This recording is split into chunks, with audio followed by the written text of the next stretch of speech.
नमस्कार। जब लोग आपको पसंद करते हैं इन अ जनरल सेंस तो इसके बहुत फायदे हैं। एक तो ये हमारी लाइफ को आसान बना देता है, क्योंकि जब आपको लोग ऑलरेडी पसंद करते हैं तो कई बार आपको उनके साथ कनेक्ट करने में बहुत ज़्यादा मशक्कत नहीं करनी पड़ती। और हाँ, लाइकेबिलिटी को सीखा भी जा सकता है और इसको इम्प्रूव भी किया जा सकता है। सो आज के इस वीडियो में हम बात करेंगे स्पीड डेटिंग के ऐसे सीक्रेट्स के बारे में जिससे आप अपने लाइकेबिलिटी को, आप अपने करिश्मा को, अपने इन्फ्लुएंस को और ज़्यादा 4 गुना, 5 गुना, 10 गुना, 100 गुना कैसे बढ़ा सकते हैं। सो लाइकेबिलिटी का मतलब सिर्फ पोलाइट होना, हेल्पफुल होना या एक अच्छा सेंस ऑफ ह्यूमर होना ही नहीं है। हालांकि ये चीज़ें आपकी पर्सनालिटी में 4 चांद लगाती ही है। So what is that x factor जो कि अच्छे कन्वर्सेशनलिस्ट की पहचान होती है। सो हार्वर्ड ने एक स्टडी किया जहां पे उन्होंने हजारों ऐसे कन्वर्सेशंस को सुना जो कि ऑनलाइन चैट्स और स्पीड डेटिंग के दौरान लोगों के बीच में हुई, और इन सारी कन्वर्सेशंस को स्टडी करने के बाद में एक खास पैटर्न पाया गया।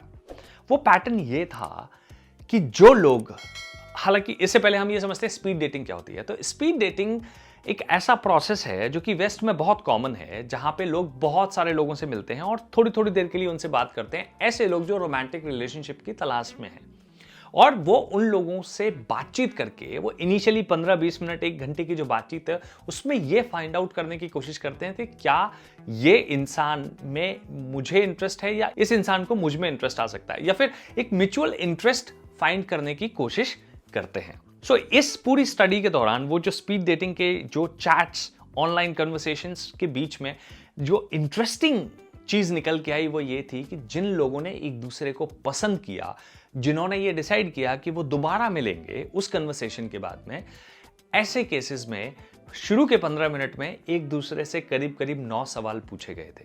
जो भी कन्वर्सेशंस हुई जहां के बाद उन्होंने एक दूसरे को कुछ खास पसंद नहीं किया, या लेट्स से कि ना पसंद किया, लेट्स से उन्होंने दोबारा उनके साथ बात करना नहीं चाहा, ऐसी जगह पे 15 मिनट में महज एक दूसरे से 4 सवाल ही पूछे गए थे। अब ये सवाल पूछना क्या है, ये चीज हम समझते हैं। अब मजेदार बात यह है कि सवाल पूछना यह दर्शाता है कि आप सामने वाले में जेन्युइनली इंटरेस्टेड हैं and you really want to know about this person. So that makes you in a space where this person thinks like he is or she is genuinely interested in who I am as a person, and that sometimes helps in creating that long lasting connection with that person. एक दूसरे से सवाल पूछना, और सुना तू बता, और सुना तू बता, इस सब के जंजाल से आपको बचाता है और कहीं ना कहीं एक कन्वर्सेशन बिल्डर का भी काम करता है। लेकिन जब सवाल पूछने हम चाहते हैं तो उसमें एक जो बहुत इंपॉर्टेंट चीज है जिसका हमें ख्याल रखना चाहिए वो है सवालों का ऑर्डर कैसा होना चाहिए। आपको मालामाल वीकली का वो सीन याद है जब परेश रावल जाता है और एक महिला से पूछता है, हमें जनगणना के लिए आपसे कुछ सवाल पूछने हैं। आपकी शादी हुई है? नहीं। नहीं। आपके कितने बच्चे हैं? बेशरम। सो देखा आपने कितना इंपॉर्टेंट है ऑर्डर, किस ऑर्डर में सवाल किए जाएं। जो ध्यान रखने वाली बात है वो ये है कि जब आप किसी से पहली बार मिले हैं तो do not ask deeper question right in the beginning of your conversations. Question like, what is your biggest fear? What is your life's philosophy? या आपके टूथपेस्ट में नमक है क्या? How is your relationship with your dad? What love mean to you?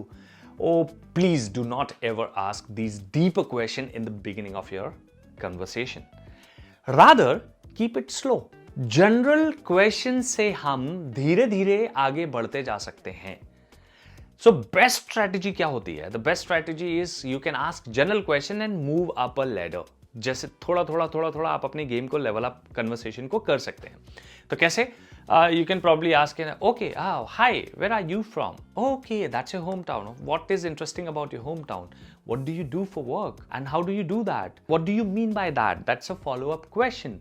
सो सबसे अच्छी strategy होती है कि आप कन्वर्सेशन स्ट्राइक करो and then you keep asking follow up question, and you can always keep that sense कि where is it going. Naturally we all are psychologists, sometimes we know where is it going. If the person is interested and giving answers to your question, that means they are interested in talking to you. So never ever break that kind of rapport, initial rapport जो आपने build किया by asking heavy question in the beginning or weird question in the beginning. What will you do if you find a dead body in a hotel room? No, you don't do that in the beginning itself. But maybe rather in a fun or strange way, you can do whatever you want to do. That's with friends only. Ask them more question, जहाँ पे आप मतलब you're digging more information, जिसमें आपको ज्यादा मिले वैसे आप सवाल पूछो. तो समझो भैया, लोगों को ना अपने बारे में बात करने में बहुत मजा आता है, और जब कोई इंसान उनसे उनके बारे में सवाल पूछता है तो उनके दिमाग में ये जाता है कि ये इंसान मुझे जानने में बहुत जेन्युइनली इंटरेस्टेड है. तो ट्राई करिए ये चीजें आप अपने. हो सकता है कि कुछ you can try some speed dating for yourself, और may be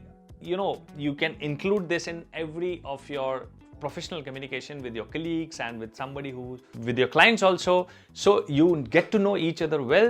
At the same time, you will become a wonderful conversationalist among your group if you do that. So ask questions, ask build up questions. That's the key.